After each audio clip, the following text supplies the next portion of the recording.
Yemen. At the southern tip of the Arabian Peninsula, it's a country that sits at the crossroads of Africa, the Middle East, and Asia. It's one of the world's poorest countries. It's one of the driest, and it's also one of the newest. The Republic came into being in 1990, when the traditionalist North Yemen and Marxist South merged after years of border wars. 4 years later, civil war broke out, but the recently unified country survived. Since then, Yemen has been modernizing and opening up to the outside world. But internally, half its 20 million people still live in absolute poverty. And recent terrorist incidents have scarred the reputation of Yemen, scaring off foreign investments and tourism. This edition of Life reports from this emerging state as it undertakes a radical development program to combat poverty, guarantee security, and help it move into the 21st century.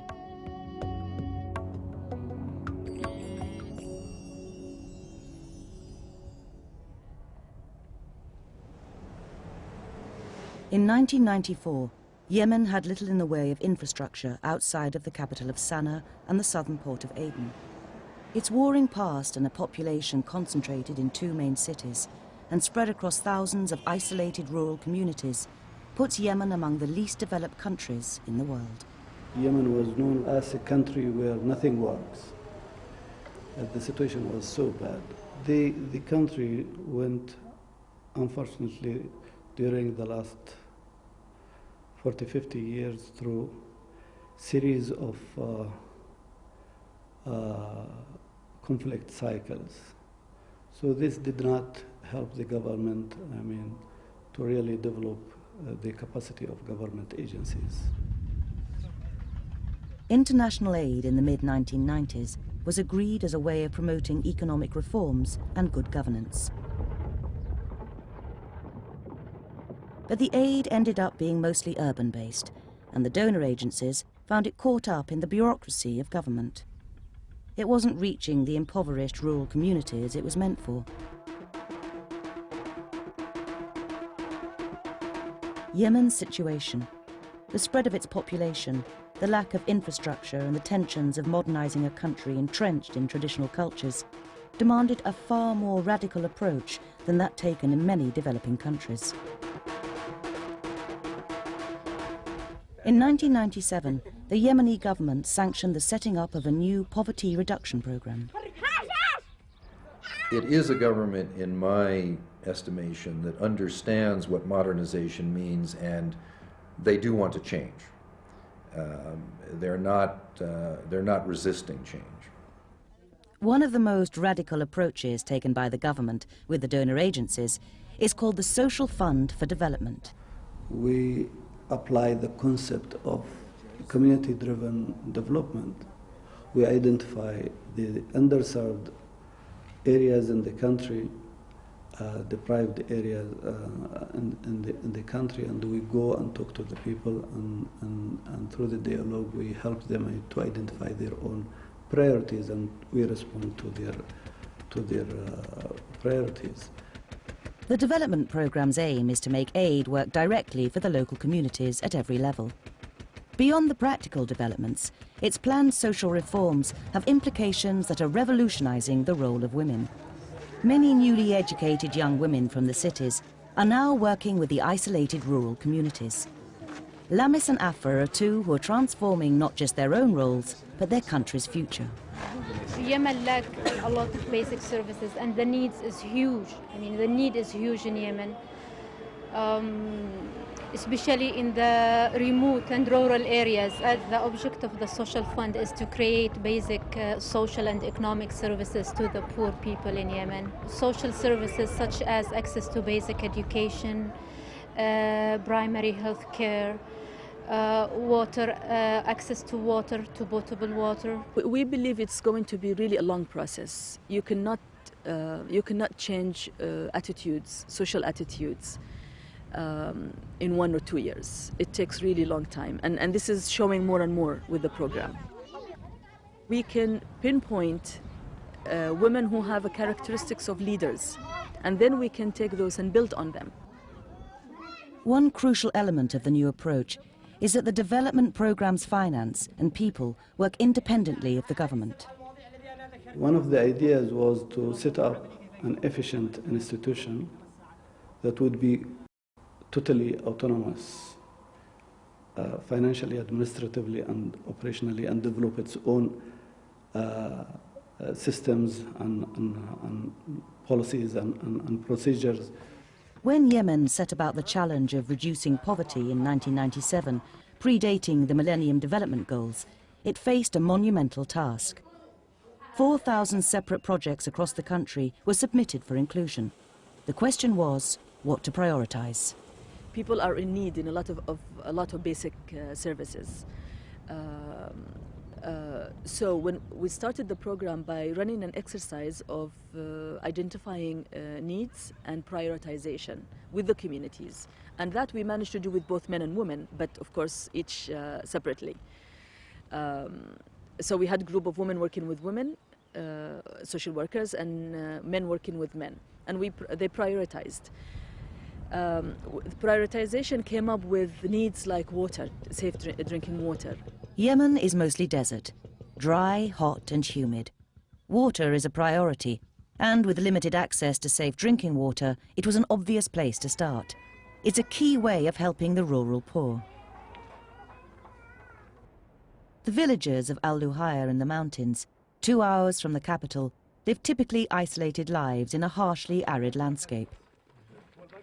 Rainwater collection meant hours of hard work.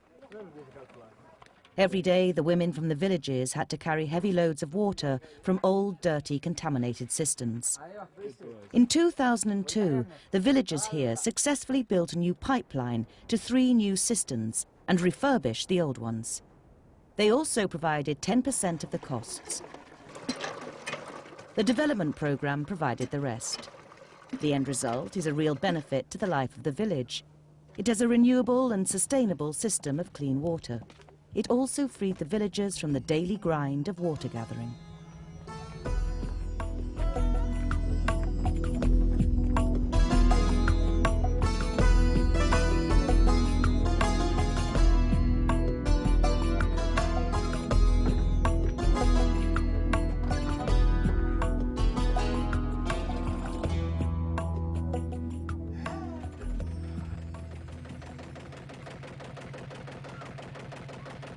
On the dry Yemeni plains, there's little rain.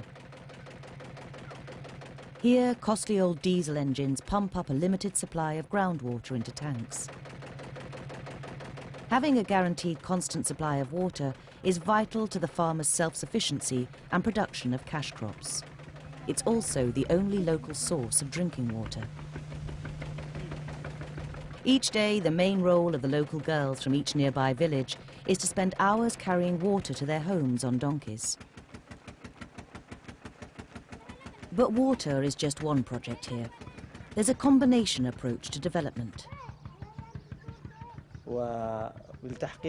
Instead of having one project, we have an integrated number of projects to improve people's lives. The integrated number of projects in the development went through a number of stages. The implementation starts preparing the choice of possibilities. We then select the most appropriate idea. People there are not landowners, however they work, they work in agriculture, but they work on others' lands, and they get paid for the labor, either paid or get part of the crop. So they share the crop with the land owners. It is a community where illiteracy is quite high. Children enrollment rate is very, very low, especially among girls. So it is a community where economic potential is very little because people don't own the land. Al-Awla is one of 3 closely knit village communities in this region that are involved in combining water, health and education projects. Mustafa and Sahir are responsible for coordinating the work between the 3 villages. The development fund pays the bulk of the costs, But it is the villagers' project. They're providing their labour and their materials. The water tower in Al Aula is nearing completion, and the main water pump is being installed. This pipeline will bring stability and significant long-term economic benefits to the villagers.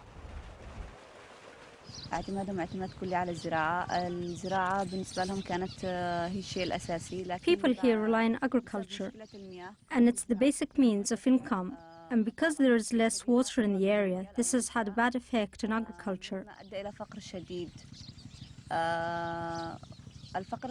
There is less agriculture, causing high unemployment among men and women, and this increases the number of poor.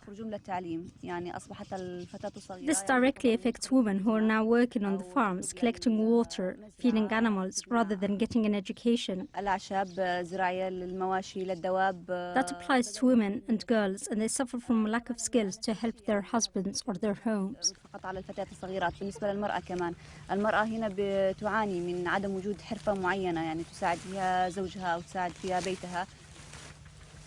In the second village, Biamosa, as part of the integrated approach, the community centre is being extended to provide healthcare and much-needed education facilities. With girls now freed from long hours of collecting water, more are free to go to school. With less than half the girls under 12 in the Yemen attending school, it's an important step forward. It's the very first day in class for many of these girls. They started with 2 girls only at the second level, and now in every village the number is varying. In Al Aula there are 60 students in the first level. In Deir al-Ra'ani they started with nothing, and now there are 30 to 35 students. And the same goes for Bir Musa. For this school to function properly, it needs professionally trained teachers. Here, the integrated project is challenging traditional customs and roles.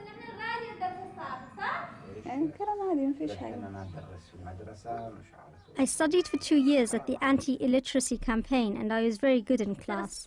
And then I was approached and asked to teach young children.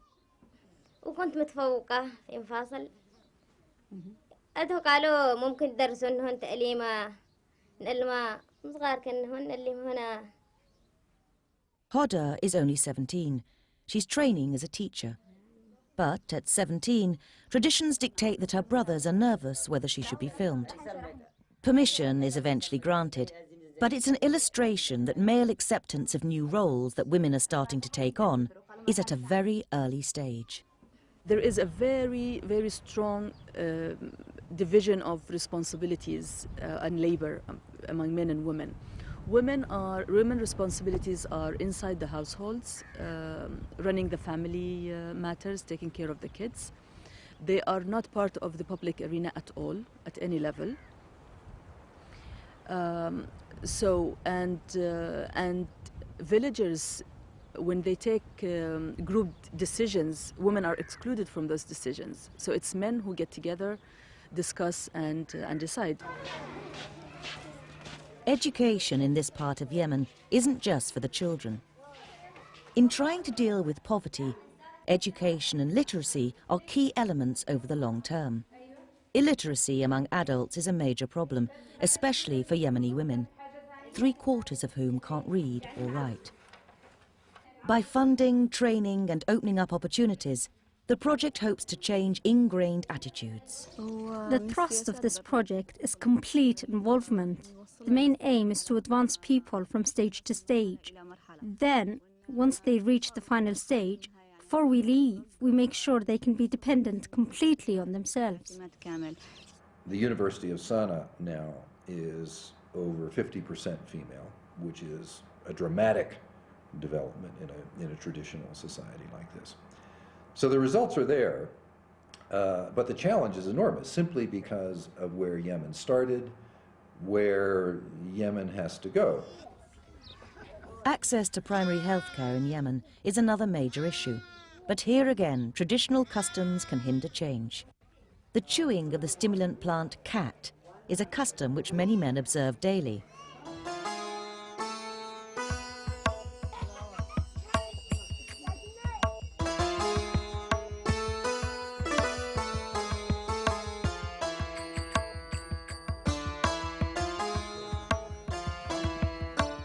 cat has no nutritional value, but this male cultural tradition has a cost in time and money.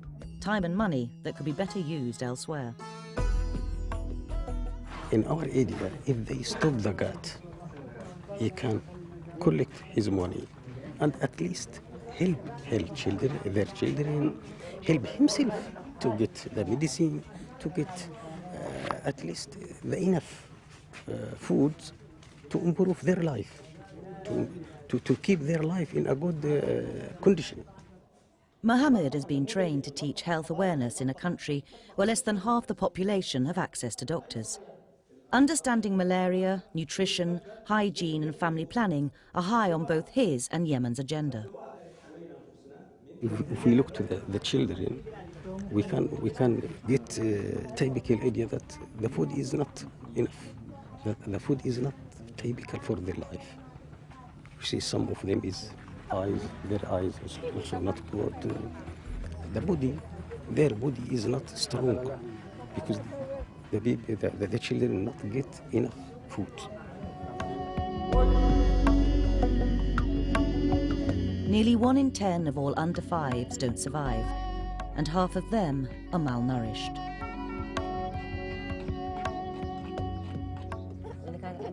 In Al-Wala, there are no health facilities, except for one private practice run by a Sudanese nurse. But he's only trained to treat very basic ailments with a limited supply of medicines. As with the schools, the challenge is to involve local people. Villagers are now being medically trained. Mohammed is the first fully trained nurse to come from his village. My ranking in the institute is now number 1.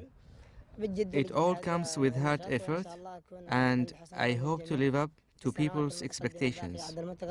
I hope in the next few years, after I finish this stage, I will come back when they have established the medical unit.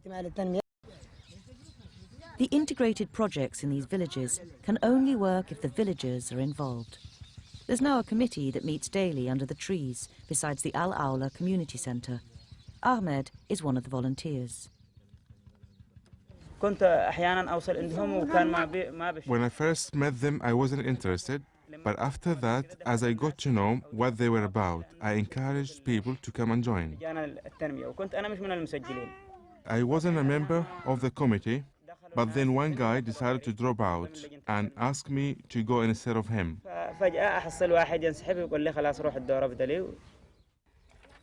Ahmed's wife Zina has 7 children. Often it's difficult to provide enough food to feed them all. No, I don't want more. May God forbid. 7 is enough, and may God keep them well. But I don't want any more kids. Ahmed and Zina's second youngest show signs of malnutrition.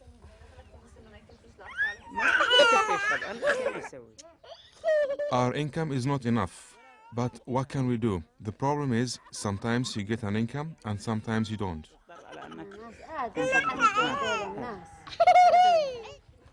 It's a Yemeni belief that children are a gift from God. In a country with one of the highest birth rates, over 3% a year, that's hindering development. What's also hindered development is isolation. The communities here historically have traded and borrowed only from each other. But to develop and find new ways of generating income, they need to increase their connection with bigger markets in the outside world. The purchasing power of the community is very low. So it means that the community has to be linked to the nearest bigger market to be able to market whatever they will be producing. Yeah, microfinance, comes up immediately to the head of anybody when you come to a poor community. In developing countries, one system that can help people start their own business is microfinance. It's a system of small loans. In Yemen, it's been a difficult concept because tradition dictates that people never borrow money from outsiders. You only borrow money from within your own family. People are not used to lending from formal institutions. Traditionally, people get loans from relatives, informal channels. So we need to start from just introducing what these programs are, how they work. But in Yemen's second city of Aden, the microfinance programs are proving to be successful. Naolia has worked her way up with microfinance loans to a business with 4 looms making fabrics. She's now employing men to work the machinery and, along with her mother, runs a thriving family business. Among Aden's street cleaners, usually members of the lowest caste system in the Yemen, there's now a microfinance group. It's successful, not least because of its spirited leader, Jamal Aish Mohammed. Some of the women didn't take much money. They took only a little from the group. Some of them are willing to take loans to help them run small businesses. It's a start for people. So people can start to make very small profits each month on the things they sell, but it's only on a small scale, not anything like the profits a large store would make. But it's only just a beginning. When we get more experience and learn how to make bigger profits, it will get better. But it has to be clear what the money was used for. As loans and backing for new small business ventures, this is microfinance in action in Yemen. But so far, it's only found in the cities. Extending it to the rural communities is part of a longer-term strategy. Also part of that longer-term strategy is whether the integrated community-based projects across Yemen will achieve what they've set out to do. Yes, I'm optimistic. We will achieve 90% of having all children at school. I think this is optimistic. I think the Millennium Goals also are very optimistic. I mean, without having enough access to resources for Yemen, I don't think that we will be able to achieve all. You travel for 10 hours to reach a community of 500 individuals. So the government is really challenged by providing this basic services to all of these communities scattered in the top of mountains and deserts. And so I really think it's very, very challenging to reach the Millennium Development Goals with a set date. And after 6 years, it is now functioning, and there is an impact on other institutions. The government is now taking the performance of the social fund as a benchmark and trying the government to apply pressure on other institutions, to improve their performance. There's another factor too, a strategic one. The threat posed by international terrorism makes the stability of a country that sits at the crossroads of the Middle East, Africa and Asia an issue. Eliminating terrorism is important because growth and development does depend on a state being, providing the stability and being modern and providing some of these services. And you need some executive authority to do that. And you need to be able to assure people that, there won't be terrorist incidents. The latest statistics show that female literacy is increasing and school attendance is growing.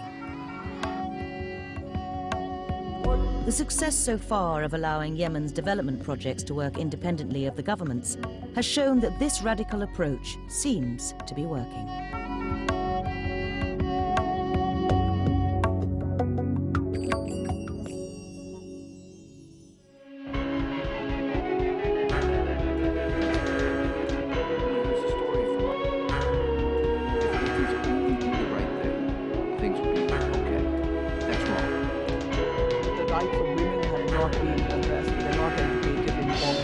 Their own health and reproductive matters.